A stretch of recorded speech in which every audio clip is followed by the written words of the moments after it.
Hi.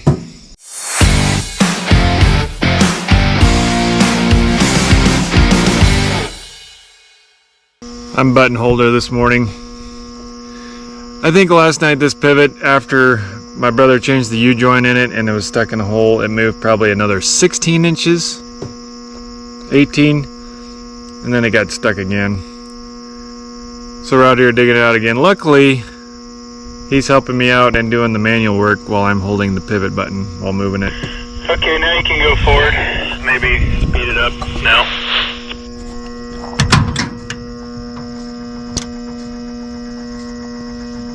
Whoa. If you ain't living on the edge, you're taking up way too much space.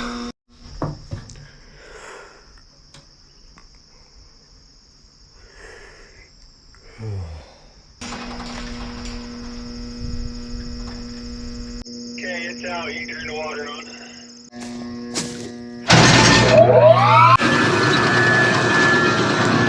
Yeah, I copy. It's out. You can turn the water on. You got water coming. And we're... Guess we'll proceed. Better slow it down though.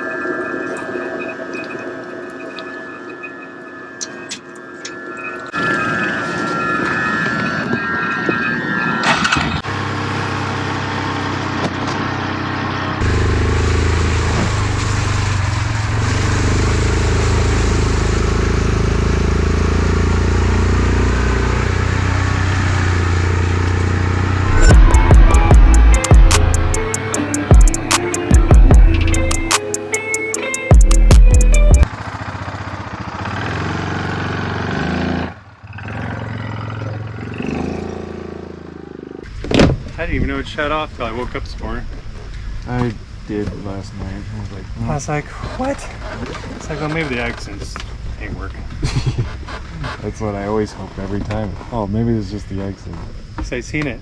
Well, I did see that it shut off last night, but I thought it was my text just catching up with me. Because when you don't have service.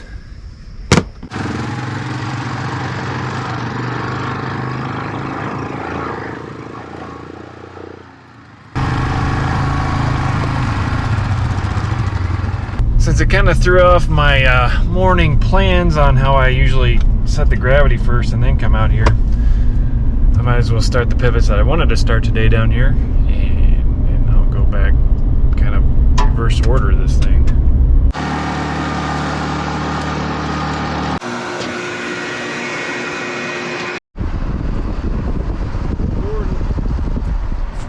Call it the O'Neill Beautification Project.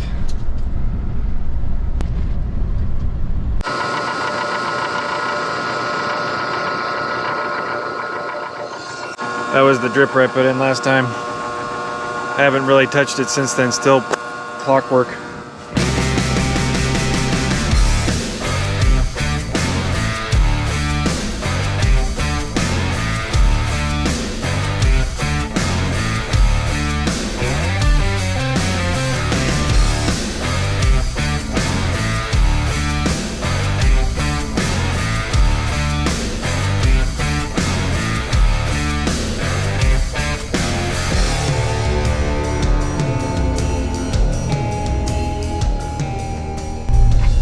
As Garrett would say, we took a shortcut there. He's in love with shortcuts.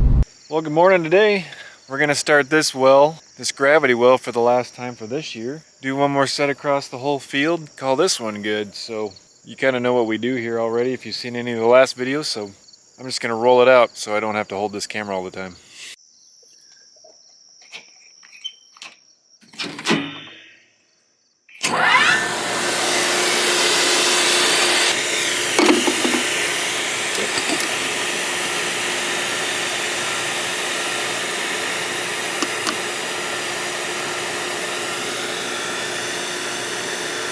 I don't know if I told you this before, but I got a little hose I run off here because sometimes these rows that are behind the well are hard to do, so just getting the garden hose out allows you easier ways to get these rows. instead of digging them out from over here. I've done that before, but this is easier. But no, this well's actually already set from last time, so I'm not going to bother rechanging any gates. I'm just going to start where it was and cover everything for the last time over. Then once that's done, we'll be able to pick up the pipe on it. And then 2021 would be done for this field.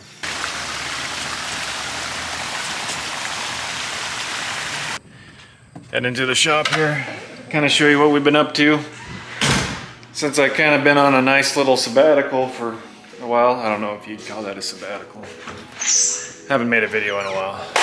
But no, while we were gone, last year I had a video where I was kind of replacing some bulbs. There were those old fluorescent lights. They weren't super old, they're only like 10 years old as the shop, but we replaced them with these LED lights. The other ones were kind of getting a little dimmer, and we're starting to having the ballasts go out of them. It was time to replace them, so yeah, we had an electrician come in and put a new one of these on. It sure kind of helps brighten it up, and they're supposed to be more efficient, so that should make that a lot better anyway. And also, it allowed me to get one of the jobs for harvest almost completed. I still got to come in here and finish putting the cross members on, but this cart was originally an 1100 bushel cart. It's a Brent 1194. It's a 2011 model, and it still works fairly good. So we, instead of buying a new one for this one, we decided just to add the sideboards that are taller to make it a 1300 bushel cart. So when we load our triple axle trailers, it's able to fill them full in one load. That way we're not having to go back after 100 or 200 bushels of corn in the field. So he had his scissor, the electrician had his scissor lift, which is kind of relation to my brother. And I called him and I told him he made the mistake of leaving a scissor lift in a farmer's shop. So he said, go ahead and use it. So it allowed me to put these sideboards on a lot easier. I took some pictures of it. Another thing I kind of wanted to throw into this video is some of the things we did coming into this year, because I know in the springtime I didn't do as many videos as well as because of my my heart deal, and that's going well. I feel good, so thanks for asking. But we also updated the light bulbs in here, or lights. We even added one kind of over here. We don't have as many in this area just because it's basically for storage. We got a bunch of cage tanks to go back. One of the things we're trying out this year, there's always a lot of different products that come out that they want us to try. We always try to verify them first, so we'll do a trial, and luckily this stuff, they'll pay you back if it doesn't work. So we thought we'd try it. It's that Pivot Bio. You probably heard it a lot if you're a farmer, but what it's supposed to do is fix nitrogen from the atmosphere. You put it in furrow with your crop.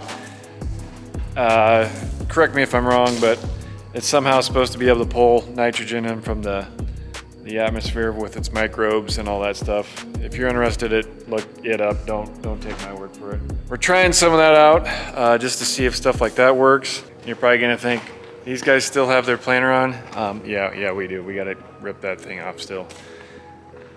The reason why is usually we have it off by now, but usually it's my job to take it off. And earlier this summer, I was preoccupied, so it didn't get done. And then irrigation season happened and just didn't have time. So we'll be getting this taken off here shortly, which it's not a big deal. We always want to leave it on a little while, just in case we have to come back and replant, which we did on some beans.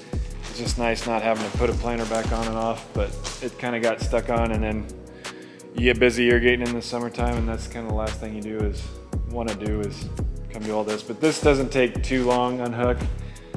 Tanks take a little bit, but not a lot.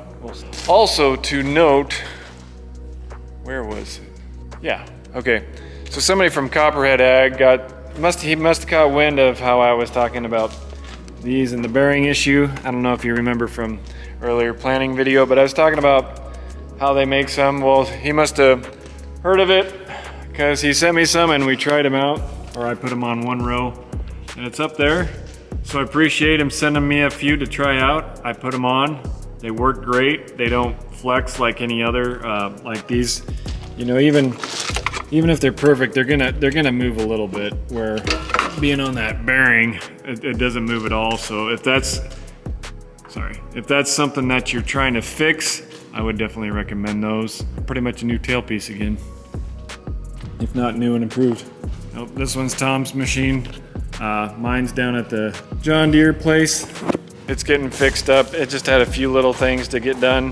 We have them go through it and inspect it, just because they're better at finding those things out than we are. We'll still change the oil in it, do all that stuff to it, but they kind of go around and fix maybe some of the harder stuff. But there wasn't really anything super duper bad, but we were kind of concerned about time, so we had to go ahead and fix the little things that had wrong with it, so we appreciate that. And so we're just kind of starting to figure out all our stuff ready for harvest. Keep tuned, stay tuned for that. That's kind of what we're doing now, is rolling in from irrigating season, and gonna be rolling into harvest. Might be a little bit sooner this year, just the way things look, so stay tuned for that. Sunflowers are doing well. Doing well. This is one of those pivots right by where the well is, right by the road. So I can just get out and check the dripper from there.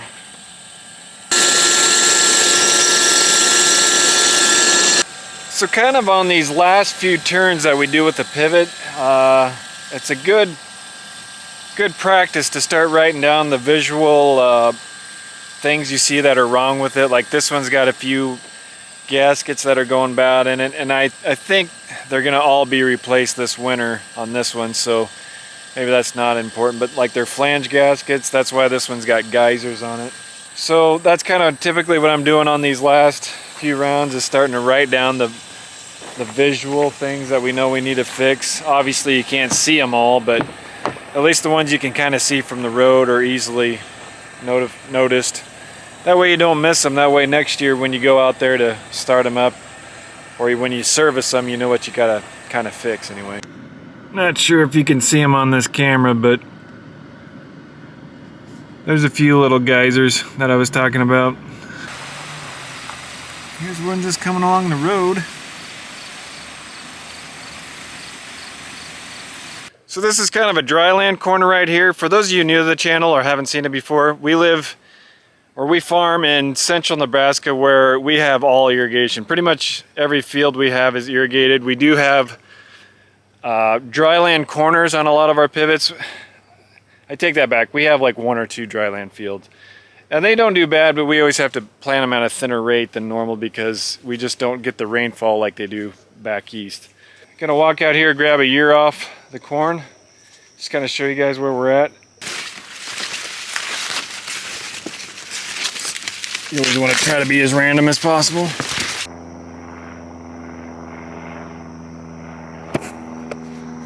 We are not alone. Beautiful tripod. Try to show you guys where we're at here. So we're at full dent right now, and a little beyond. Also, another thing we'll do is crack it open, and you'll see something we call a milk line in the corn here, and this is kind of just showing us where we're at in our maturity. What we want to see is, what we will see is this milk line coming down, and I don't know if you can see that, but that's right there is the milk line. Right now it's 1/4 to almost half. We'll call it 1/4 not to get ourselves excited. But what that's going to do is come down eventually as it matures, and it's going to come down here, and once it gets down to here, it'll eventually call black layer. And what that is at the bottom of this kernel, if you kind of pick that back a little bit, it'll be dark brown or black, and that's why we call it black layer. Or whoever the scientist was who figured this all out first. I didn't call it anything. When it black layers, that's pretty much when the corn's pretty much mature. You're not going to get any more out of it then. That doesn't mean it's ready to harvest quite yet, because you're still probably in that 30% moisture range, depending on the hybrid and the characteristics of that corn. Typically a lot of our corn is harvested in that 15 to 18% range. We will pick a little bit, maybe run it through the dryer if we have some stock issues in a hybrid or something like that. That's something that dryer, if you noticed last year, we installed, a couple years ago we installed. That's kind of why we added it, just for that flexibility and things like that. So that's kind of what we're looking for as we finish out the crop year here. Thank you, Cornstalk. That was a nice little tripod. But no, I know this video is going to be chopped up. It wasn't really well thought out, but that's kind of like my life anyway. Hasn't been really thought out that well. So right now, I just think we should be definitely looking out for our country and our leaders and praying for them, especially the people over there in Afghanistan. What a terrible situation that is. So guys, let's just we're in this together, and thanks for watching this episode of O'Neill Family Farm Partnership. Later.